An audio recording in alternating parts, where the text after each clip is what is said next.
Hey everyone, and welcome to another Factorio Friday Facts. I'm Exterminator, and thank you for joining me today. And in this one, we are covering 430, Drowning in Fluids.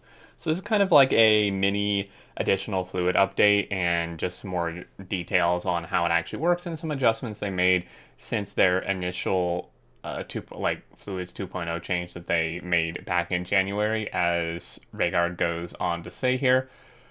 So basically, as I played, it became apparent that the new system was a little bit too easy. Their novice base had ridiculously huge pipelines that snaked all over the place and or with little to no thought or structure behind them. We did use some fluid trains that connect particularly distant outposts, but even this was mostly out of habit. A pipeline would have been superior, which is like kind of what we all anticipated with the the Fluids 2.0 update. But I guess that, yeah, I mean, that's something that they didn't really like, and I'm sure other people didn't like. I mean, personally, wouldn't have really cared, but they decided to change it. Even in throughput continent spanning pipelines, as you can see here. So the Omni pipes, in quotes, created a situation where pumps over increased throughput, they only ever restricted it. So they never increased throughput, they only ever restricted it, basically, the use of pumps.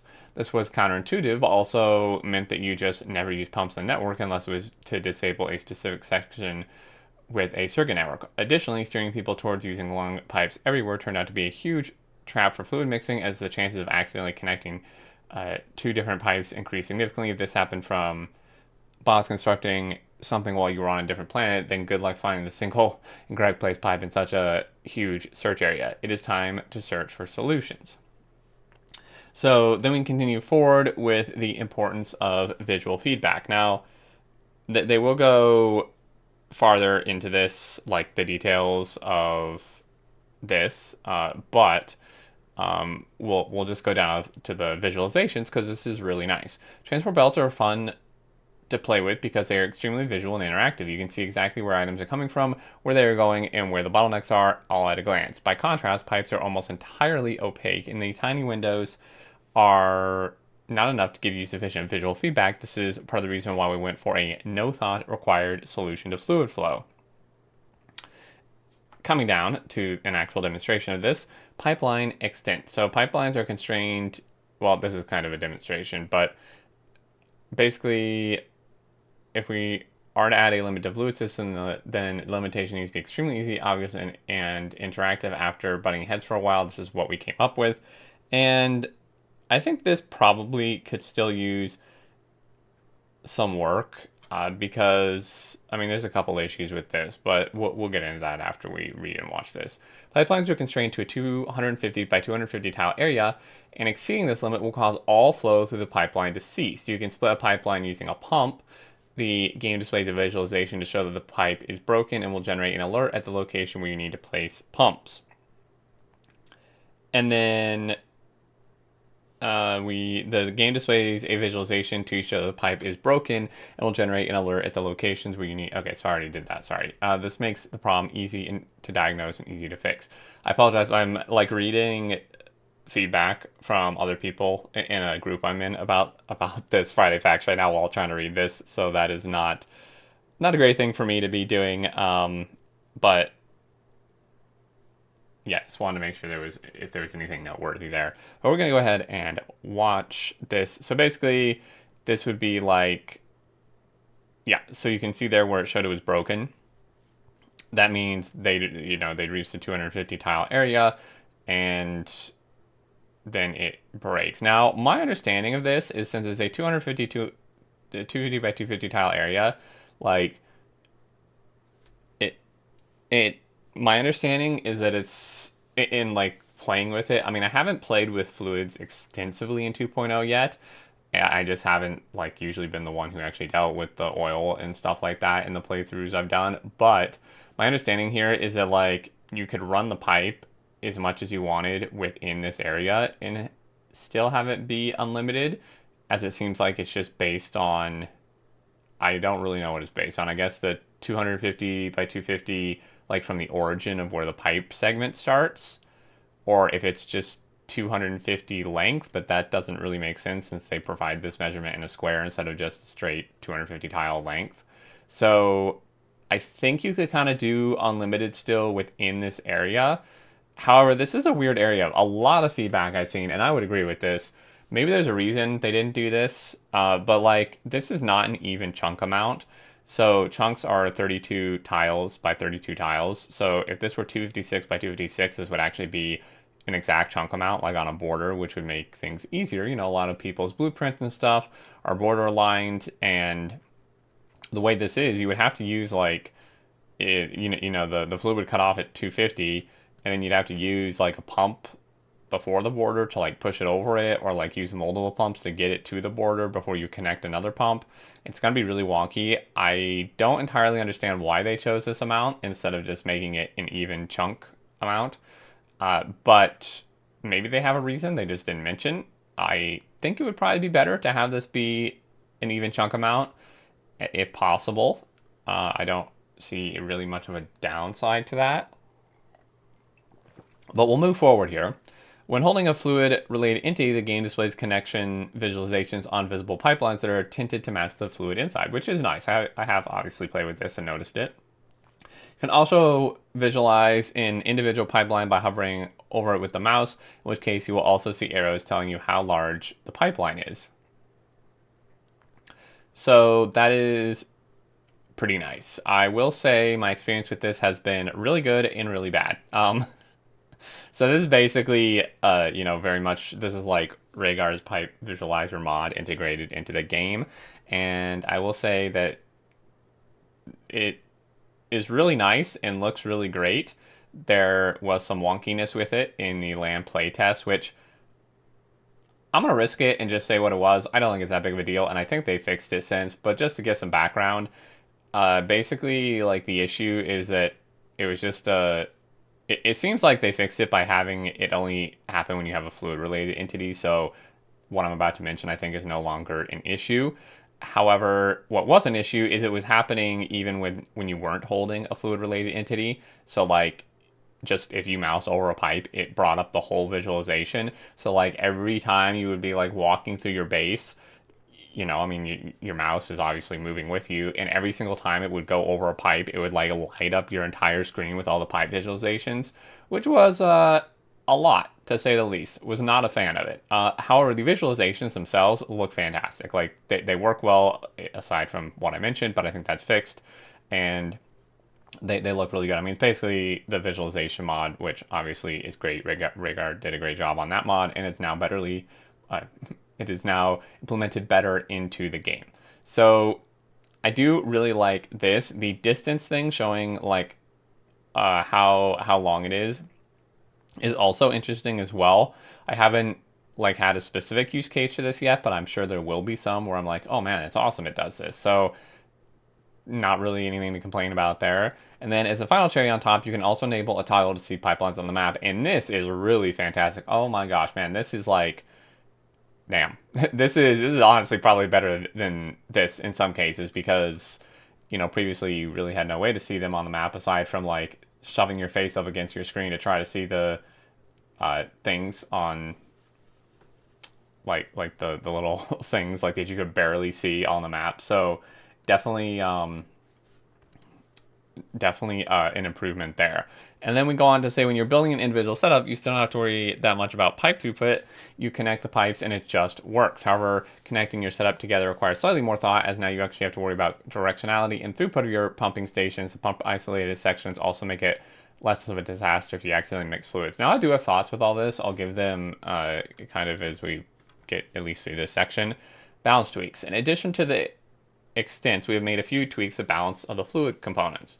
So pumps have been nerfed to 1200 a second. They used to be 12,000 a second, but it can be increased with quality. I think this is a good thing mostly. I mean, 1200 a second is still quite a lot, and if you get quality pumps, that's, I don't know how much it goes up by off the top of my head, but I think that should be fine. I can't really think of a scenario where you would need necessarily more than that. I could see it being a problem. Well, I was going to say, like, if you have multiple high-consuming entities on a pipe, but also pipes have a limited throughput anyway, so to a degree. But anyway, so that was a decrease, and then fluid wagons have been buffed basically 2 times to be 50,000 instead of 25,000. And look, I always yawn during these because I do them in the morning. One water expands to 10 steam in boilers and heat exchangers. So there were some questions I saw on the forum and Reddit post. This does not necessarily change the ratio of power because it doesn't change how much, like, I mean, it technically changes how much water, I guess, is consumed by boilers, but not really. I mean, the boiler number, like the boiler stats didn't change, and neither did the steam engines, and same with nuclear. But since one water expands to 10 steam, it does mean that you can get more steam for water, right? Because this is obviously a huge increase. So what that does mean is you can probably make longer, like steam and nuclear setups because the ratio of like 1 to 20 to 40 for steam power,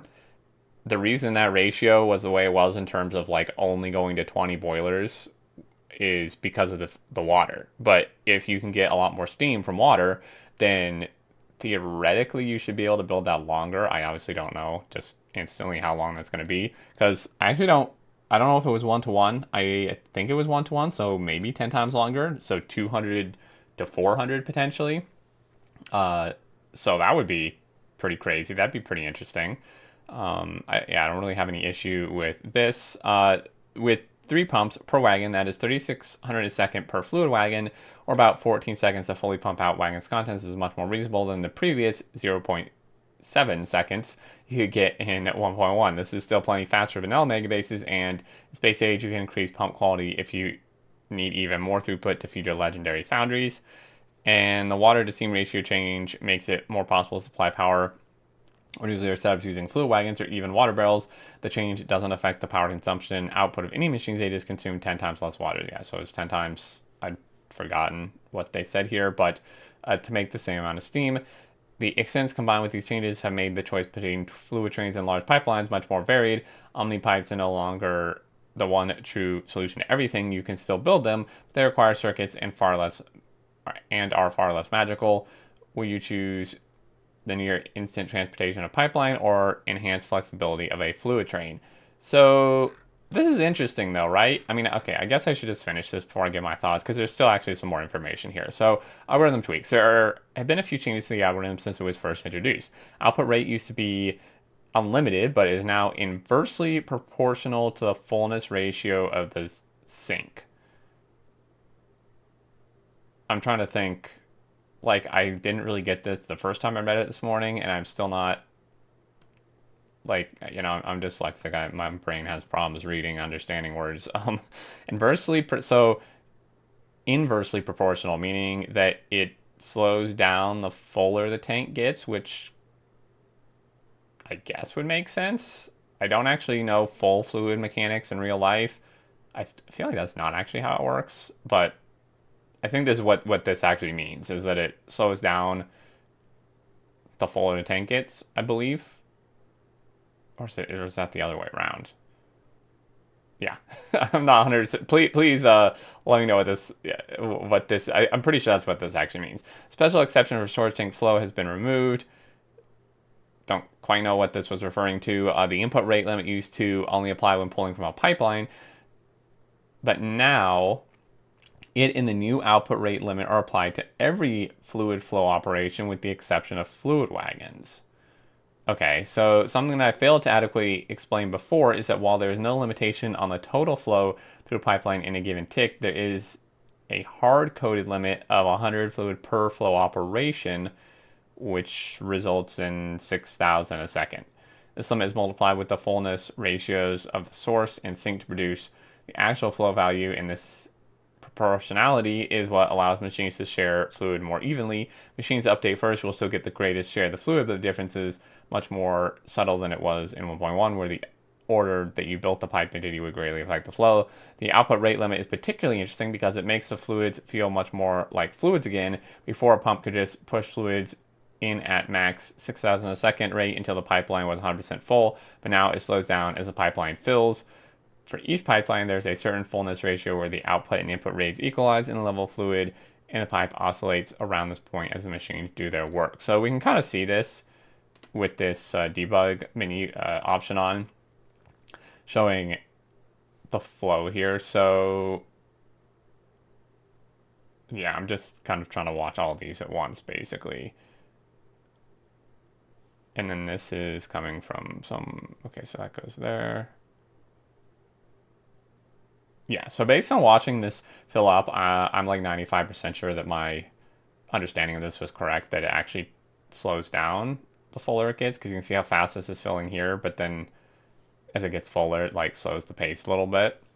And Rhaegar basically just goes on to say it's never quite done. There was a bunch of feedback and at the LAN party, and the reception was pretty positive. And but there's still a long journey, and there's stuff to be done. And they're not quite done tweaking it fully necessarily. And then he just wants to go on and take a moment to thank everybody for the exhaustive feedback on a previous post. Rest assured, I read every single comment, even if I don't respond to most of them. And yeah, this is true. Basically, I mean, I'm assuming this is true just because from meeting Rhaegar in person, he's a really, really nice, cool person, and I definitely he takes feedback really well, so I can definitely see him reading every single post that people put, and probably will on this one as well. And I think the fluid changes are okay. I mean, it's still, I mean, Fluid 2.0, I was like through the, over the moon. If you watch that Friday Facts, I was thrilled. I think most people were, and I really, really am happy about that change. This change pulls it back a little bit, but it's still a lot better than what 1.1 was.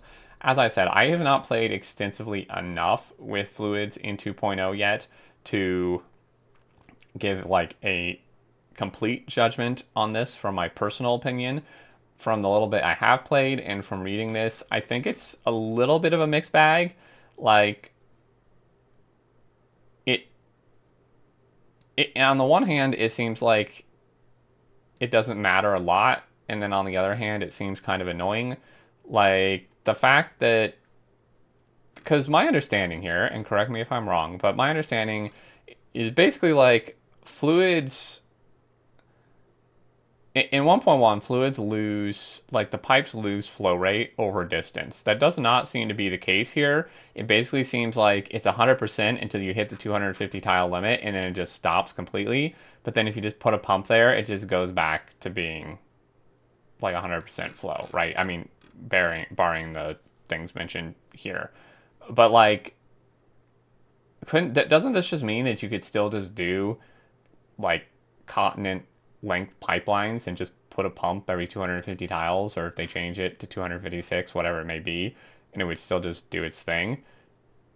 Maybe I'm misunderstanding this, but like that's kind of how I'm interpreting this, which I guess is more interesting, but not really. It's just like one entity you place a set amount every single time. So I don't really have an opinion either way, I guess. When I read the Fluids 2.0 Friday Facts, I never really had a plan to only use pipes. Like I still planned to use fluid wagons.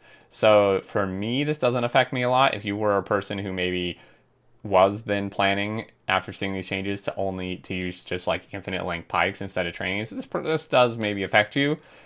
I I think this is okay. I'm not as opposed as maybe people think I would be.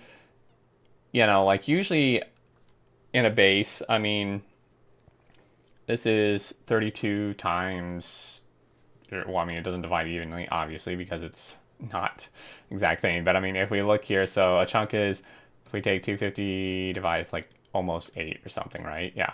So assuming they made it chunk aligned, because that makes sense, that's 8 chunks. Like, 8 chunks is a decent distance. Maybe if you're running a pipe from like your oil refinery on one side of your base to the complete opposite side of your base for production of something, you'll need a pump or two maybe, but it should still work like pretty much how they explained it to work in this Friday Facts otherwise, as long as you're within that limit. And I mean, 8 by 8 chunks is not a tiny area, so I think this is pretty much fine. I don't really have too many issues with this, to be honest with you. The pump nerf is kind of like a little bit annoying. I mean, if 3 pumps still takes 14 seconds to unload this, that's a bit annoying to me. Obviously, 0.7 seconds was insane and completely ridiculous, but I'm just trying to think, like, they say that this is sufficient for any vanilla mega bases. I'm not 100% sure about this. Like, have they tested this with Legendary Foundry, with Legendary Beacons, and Legendary Modules and both things? That seems like that would consume a massive amount of fluid. And, yeah, I'm not sure. I should actually test this. But believe it or not, that's actually my only little concern, but I think it's fine. I actually really like this change because this means you could build your steam power and potentially nuclear power larger. Oh, that was the other thing. Okay, my only other concern was how the 250 tile thing might affect really large nuclear builds, although I don't really think it would. Because, I mean, I was going to say it could be an issue because, like, what if you can't pump your water far enough through the thing? It would need a pump like in the middle of your nuclear setup, but that actually doesn't really make sense because like your due to like heat pipe reasons, your heat exchangers are never really going to be so long in a row that it would exceed this. So I guess that argument is kind of invalid as well. But I don't really want to ramble more, so I think I'm going to call it here. Honestly, I think this is fine. I don't see it being a huge deal. Like, I think it's going to be not as common as you think that you're actually going to be encountering like that 250 limit, aside from if you're building like stamping blueprints that are quite large and like need to have a pump placed at that to push the fluid across to the next 250, in which case again having it be 256 would make a lot more sense to me, and I think most people. So that would be like my only feedback for this. But honestly, I mean, with, like I said, with the bit of fluid stuff I have done in 2.0, I haven't really encountered issues with this. Like there hasn't been a time where I was like annoyed by it or like really specifically encountered this situation, like any of these things where it was frustrating or anything like that. Overall, the fluid system seems to still work significantly better than it was in 1.1, and that's really all I'm asking for. So I don't have too much of an issue with this. I would be curious to hear your thoughts, like, what you think of it, or if I'm completely misinterpreting this whole thing, which I don't think I am, but, definitely let me know. And, as I play more and play more with the fluid system in 2.0, I will definitely give my thoughts on it, but so far hasn't really been an issue for me. And I think that's going to do it. As always, everyone, thank you so much for watching. I really appreciate it. I hope you enjoyed. If you did, a like is appreciated as well. And if you are new and not already subscribed, feel free to keep up with all future content. And until next time, I look forward to seeing you all, and do take care.